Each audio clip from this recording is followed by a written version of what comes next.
Nisur nga ajo çfarë tha me të drejtë Armelinda në aspektin që pati një rritje agresive të paktën në 3-4 vitet e fundit në raport me 5 vjeçarin e kaluar, natyrisht nuk do ketë më atë nivel rritja do jetë moderuar, por do ketë rritje për arsye një.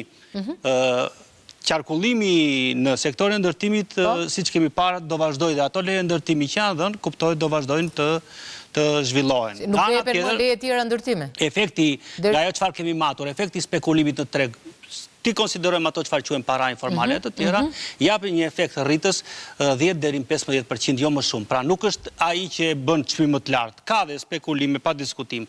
Por ajo çfarë do ndodhi, jo vetëm e kishte të saktë konstatimin, jo vetëm me zonat të bregdetar, po edhe me dy kategoritë, themi, zonat e shtrenjta me zonat nuk do kenë të njëjtën rritje natyrisht, për arsye se edhe kërkesa nuk është e njëjtë. Pra, në këtë mes rritje do ketë, por rritja do jetë shumë pak, do të jetë moderuar, do të jetë më e ulët se çka qenë deri më tani. Pra siç ka qenë të paktën. Domethënë ti po që s'do ketë para në xhiro. Siç ka qenë në vitet 2015, do të ketë para në xhiro. Siç ka qenë në vitet 2015-2020 që kishte një rritje, por një rritje e tillë që vinte në një mënyrë harmonike